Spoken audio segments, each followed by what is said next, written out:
इंतजार की घड़ी खत्म। तो क्या आप तैयार हैं कहानी जानी अनजानी के 100th एपिसोड के लिए? चलिए शुरू करते हैं।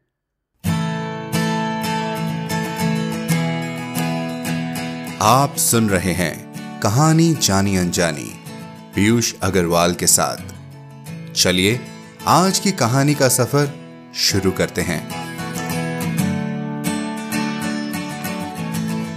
नमस्कार दोस्तों, और ये लगा दिया हमने और आपने मिलकर कहानी जानी अनजानी में शतक। आज हम ले आए हैं आपके लिए 100वां एपिसोड। ये सफर हमने सिर्फ 12 एपिसोड के सीरीज के साथ शुरू किया था, लेकिन आपके साथ और आपके प्यार ने हमें इस खूबसूरत मुकाम तक पहुंचा दिया है। हम शुक्रगुजार हैं हमारे सब लेखकों के, जिन्होंने हमें अपनी कहानियां पढ़ने दी और इंटरव्यू के लिए समय भी निकाला। और हां, उन जाने माने लेखकों का भी जो हमारे बीच आज नहीं हैं, लेकिन जिन्होंने हिंदी साहित्य के रूप में एक खजाना दिया है हमें। आज का एपिसोड होने वाला है बहुत स्पेशल। उम्मीद है आपको बोनस एपिसोड में दी गई झलक पसंद आई। लेकिन पहले हमारे परिवार वालों के लिए एक विशेष सूचना। इस एपिसोड के बाद हम लेंगे एक ब्रेक और जल्दी लौट कर आएंगे कुछ हफ्तों में। तब तक हमारे क्राउड फंडिंग कैंपेन में योगदान करें और उसे सफल बनाएं, ताकि हम आप तक ला सके खूबसूरत कहानियों का सिलसिला फिर से एक बार। योगदान करने के लिए piyushagarwal.com पर सपोर्ट द शो लिंक पर क्लिक करें। 100th एपिसोड के इस खास मौके पर हम ले आए हैं आपके लिए पहली बार एक ऑडियो ड्रामा। सस्पेंस रोमांच से भरे इस ड्रामे को रिचर्ड मैथेसन की लिखी कहानी बटन बटन पर आधारित किया गया है। इस कहानी का हिंदी रूपांतरण मैंने यानी पीयूष अग्रवाल ने किया है और आवाजें दी हैं बैंगलोर थिएटर के प्रतिभाशाली कलाकारों ने। 17 मिनट के इस छोटे से ड्रामा का पूरा लुत्फ उठाने के लिए कानों में हेडफोन लगाएं या फिर बड़े स्पीकर पर अपने परिवार के साथ सुनें। इस ड्रामे के लेखक और एक्टर्स के बारे में और जानकारी के लिए हमारी वेबसाइट पर जाएं। तो क्या आप तैयार हैं कहानी के लिए? बटन बटन रिचर्ड मैथेसन, अनुवाद व अनुकूलन पीयूष अग्रवाल।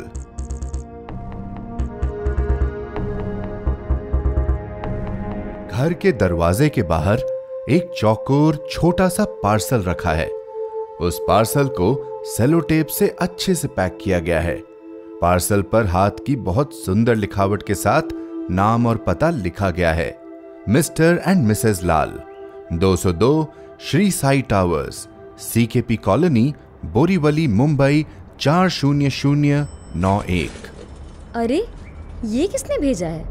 मिसेस नीलिमा लाल ने सब्जी का थैला रखा और अपनी साड़ी के पल्लू से पसीना पोंछते हुए पार्सल उठाया। ऊपर नीचे घुमा के हर तरफ से टटोलने के बाद कहा, अजीब है, कोई नाम पता भी नहीं दिया हुआ। शायद इनके ऑफिस से आया हो। मुंबई की तपती गर्मी में और खुद प्यास से बेहाल उन्होंने फटाफट ताले में चाबी लगाई और घर में दाखिल हुई।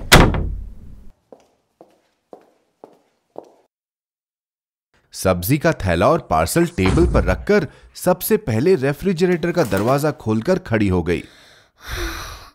कब से कह रही हूं अरविंद को घर में एक एसी लगा लेते हैं, लेकिन हमेशा एक ही बात, फालतू बिजली का बिल बढ़ जाएगा। एक बार प्रमोशन मिल जाए फिर देखते हैं। इनके प्रमोशन के इंतजार में कहीं मैं परलोक न सिधार जाऊं। कहते हुए नीलिमा ने फ्रिज से ठंडे पानी का बोतल लिया और पूरा खाली कर दिया। तब जाके उसे थोड़ी राहत मिली। डाइनिंग टेबल पर बैठे हुए उसकी नजर फिर उस पार्सल पर गई। देखूं तो क्या है इसमें? नीलिमा ने संभाल कर उस पार्सल का टेप काटा, पन्नी हटाई और अंदर से एक लकड़ी का डब्बा निकाला। डब्बे के ऊपर एक लाल रंग का बड़ा गोलाकार बटन था, जैसा उनके बिल्डिंग के लिफ्ट में है। वही बटन जो आप किसी इमरजेंसी में दबा सकते हैं। उस लाल बटन को कांच के पारदर्शी कवर से ढका गया था। अब ये क्या है भला? इस बटन को दबाने से क्या होगा? अरे ये तो लगता है लॉक है। नीलिमा ने उस कांच के कवर को खोलने के प्रयास में उस बक्से को ऊपर नीचे से देखा। नीचे की तरफ एक पर्चा लगा था। Mister Shrivastava will come to meet you at 8 PM। Mister Shrivastava? अब ये भाई साहब कौन है? ज़रूर कुछ बेचना चाहता होगा। कैसे नए नए पैंतरे आजमाते हैं ये लोग और समझते हैं हम फंस जाएंगे। आने दो। नीलिमा ने बक्से को कोने में रखा और सब्जी लेकर रसोई घर में चली गई। आज रात मेन्यू में मेथी के पराठे और टमाटर की चटनी थी। अरविंद के घर आने का समय हो रहा था, सो गैस पर पहले चाय चढ़ा दी। रात के ठीक 8 बजे दरवाजे की घंटी बजी। अरविंद टीवी पर फुटबॉल देख रहा था। दरवाजे की घंटी तो जैसे सिर्फ मुझे ही सुनाई देती है। नीलिमा ने दरवाजा खोला तो वहां सूट बूट पहने छोटे कद के एक साहब खड़े थे। हाथ में काला ब्रीफकेस, गले में टाई और चेहरे पर गोल्डन फ्रेम का चश्मा। नीलिमा को देखते ही उसने दोनों हाथ जोड़े। नमस्कार, क्या आप मिसेस लाल हैं? जी, मैं मिस्टर श्रीवास्तव। ओह, तो आप हैं वो? क्या मैं अंदर आ सकता हूँ? जी नहीं, अभी मैं बहुत व्यस्त हूँ। रुकिए, आपका जंतर ला देती हूँ। हमें नहीं चाहिए। क्या आप जानना नहीं चाहेंगी कि वो है क्या? नहीं, उसकी कोई आवश्यकता नहीं। वो जंतर आपके लिए बहुत लाभकारी हो सकता है। धन लाभ? जी, धन लाभ। नीलिमा ये सुनकर थोड़ा हकबकाई। उसे उस आदमी का रवैया कुछ ठीक नहीं लग रहा था। सीधे सीधे बोलो, क्या बेचना चाहते हो? कुछ भी तो नहीं। इतने में बाहर से आवाजें सुन अरविंद भी आ गया। क्या हुआ? कोई दिक्कत? जी नहीं, मैं मिस्टर श्रीवास्तव उस बटन वाले बक्से के बारे में बात करने आया था। ओह, वो है क्या वो? मुझे आपको समझाने में ज़्यादा समय नहीं लगेगा। क्या मैं अंदर आ सकता हूँ? देखो यार, अगर तुम कुछ बेचने की फिराक में हो तो फिर रहने दो। जी नहीं। अरविंद ने नीलिमा की तरफ देखा। देख लो, तुम्हारी मर्जी। ठीक है यार, एक बार सुनने में अपना क्या जाता है। आइए। अंदर हॉल में अरविंद ने मिस्टर श्रीवास्तव को बैठाया और नीलिमा ने वो लाल बटन वाला बक्सा लाकर सामने रख दिया। मिस्टर श्रीवास्तव ने अपने कोट के भीतरी जेब से एक सील्ड लिफाफा निकाला और टेबल पर रखते हुए कहा, लिफाफे में इस बटन की चाबी है और ये बटन हमारे ऑफिस से कनेक्टेड है। लेकिन ये करता क्या है?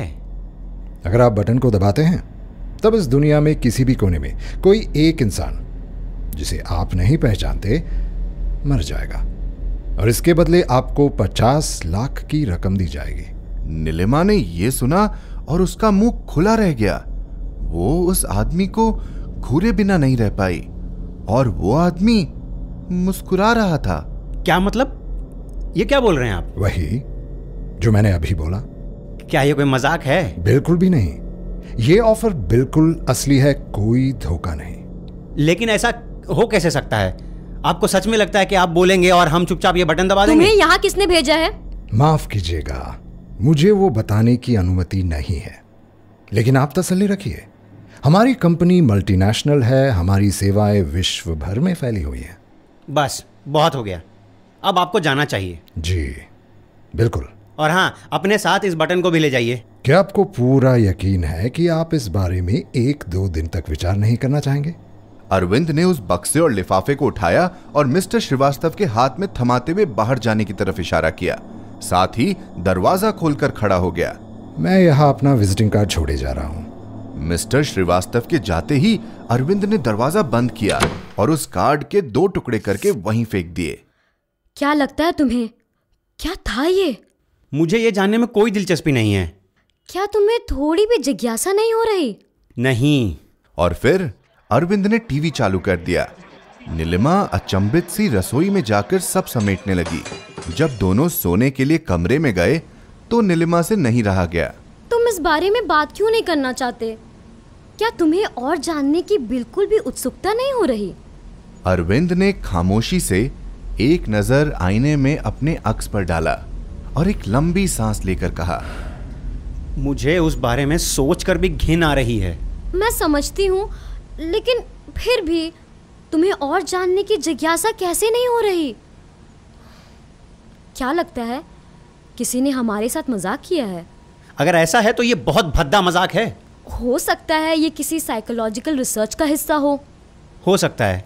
या कोई अमीरजादा अपने मनोरंजन के लिए कर रहा हो सकता है। तो क्या तुम जानना नहीं चाहोगे? नहीं, क्यों? क्योंकि ये अनैतिक है, पाप है। मुझे तो बड़ा दिलचस्प लग रहा है। अरविंद ने नीलिमा का माथा चूमा, सोने का इशारा किया और चादर ओढ़ते हुए कहा, good night. Good night. Nilima ने आंखें बंद तो कर ली, लेकिन दिलो दिमाग पर एक ही बात छाई हुई थी, 50 लाख रुपए। सुबह नाश्ता करके जब अरविंद और नीलिमा साथ निकल रहे थे, नीलिमा ने बिना कुछ सोचे उस विजिटिंग कार्ड के टुकड़ों को अपने पर्स में डाल दिया। दोपहर में चाय की चुस्की लेते हुए उसने वो टुकड़े निकाले और उन्हें जोड़कर पढ़ने लगी। उस विजिटिंग कार्ड पर सिर्फ मिस्टर श्रीवास्तव का नाम और एक फोन नंबर छपा था। लंच करके उसने फिर वो टुकड़े निकाले और जहां से फाड़े गए थे सेलो टेप से जोड़ दिया। ये मैं क्या कर रही हूँ? फिर सोचते हुए उसने नंबर डायल कर दिया।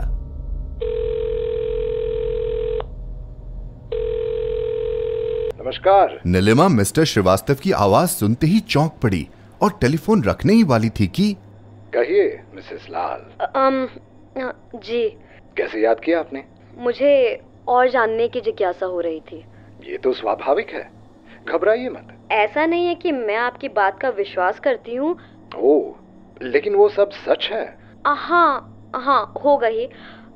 वैसे आपने कहा था कि इस दुनिया के किसी कोने में कोई इंसान मर जाएगा, क्या मतलब था आपका?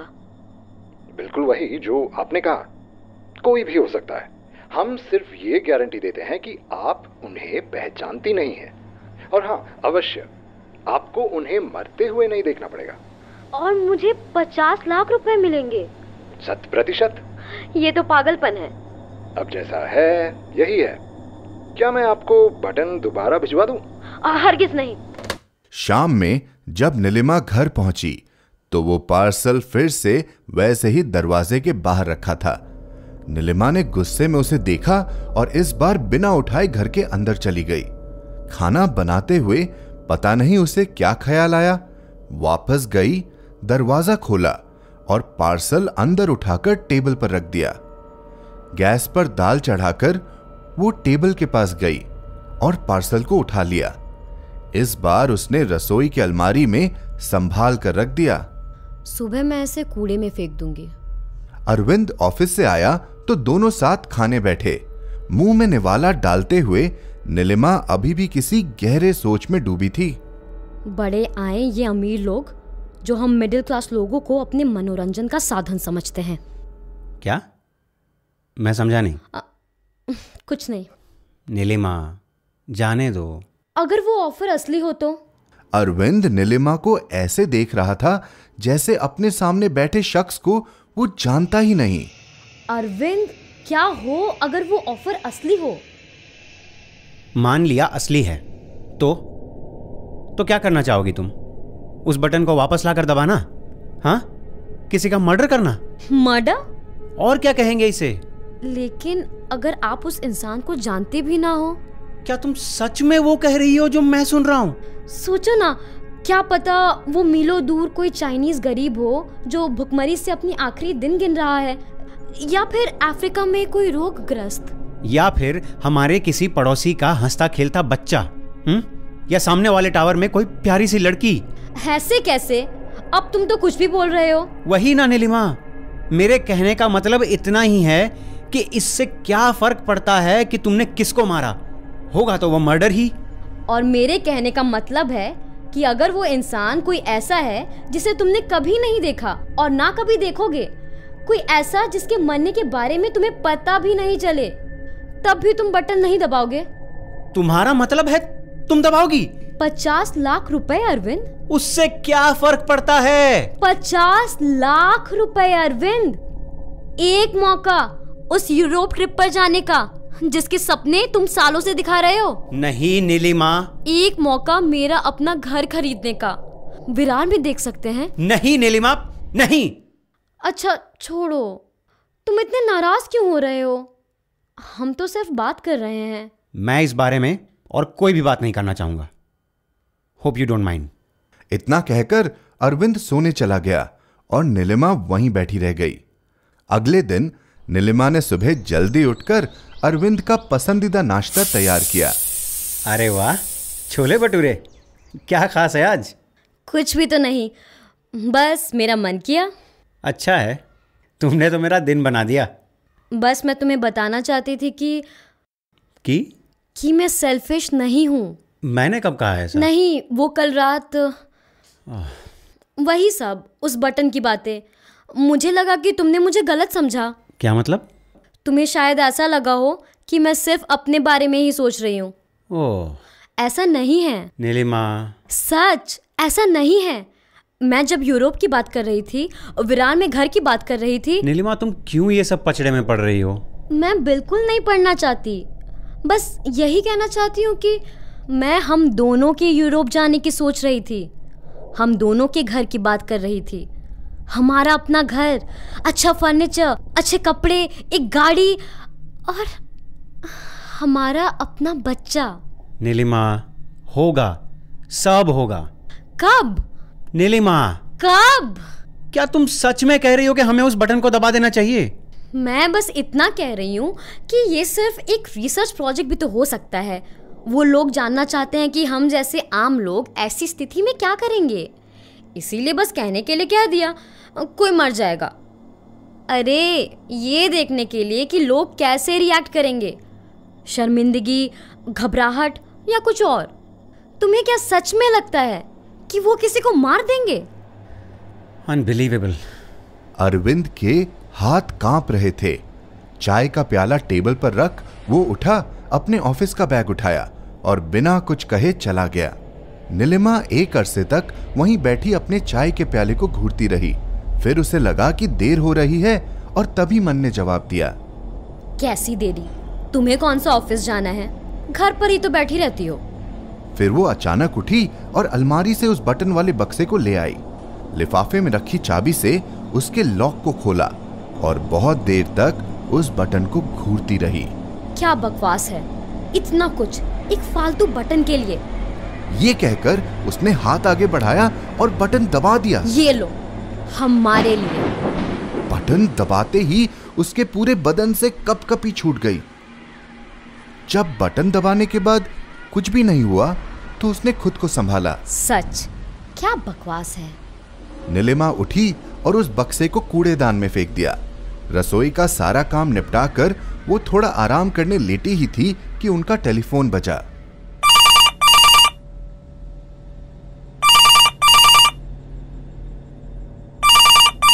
हेलो, मिसेस लाल बोलते हैं का? जी बोल रही हूँ। मैं लीलावती हॉस्पिटल से बोल रहा हूँ। आपके पति को आज ट्रेन का गर्दी में जोरदार धक्का लगा और वो गाड़ी के नीचे आ गए। मुझे ये बताते हुए बहुत अफसोस है कि हम उन्हें नहीं बचा पाए। नहीं नहीं, ऐसा नहीं हो सकता। ये क्या बोल रहे हैं आप? ये आप क्या बोल रहे हैं? मैडम, अरे madam, I am very sorry madam. अपने आप को थोड़ा संभालो मैडम। आप ये काम करो, आप प्लीज हॉस्पिटल आकर उनका बॉडी और डेथ सर्टिफिकेट कलेक्ट कर ले। ऐसा नहीं हो सकता। वो बीमा कंपनी को भी हमने ये इत्तला कर दिया है।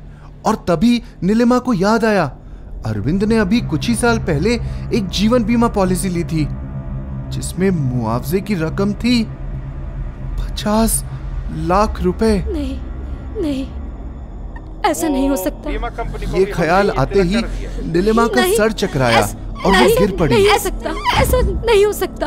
वो उठी और कचरे के डब्बे से उस बक्से को निकाला। उसके अंदर ऐसा क्रोध नहीं और हो आंसुओं का ज्वाला फूट रहा था। उसने उस बक्से को ठोक ठोक कर तोड़ दिया। अंदर कुछ नहीं था, ना कोई वायर, ना ट्रांसमीटर, ना ही कुछ और। ऐसा नहीं वो हो सकता। बक्सा मुझे ये बिल्कुल बात खाली बहुत था। अफसोस है कि हम उन्हें वो नहीं कुछ बचा समझ पाए। पाती इससे पहले ही दोबारा फोन बजा। लड़खड़ाती, पागलों सी वो दौड़ी और फोन का रिसीवर उठाया।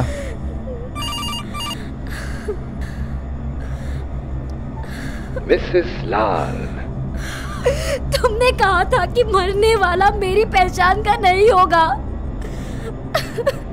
मोहतरमा, क्या आपको सच में लगता है कि आप अपने पति को पहचानती थी?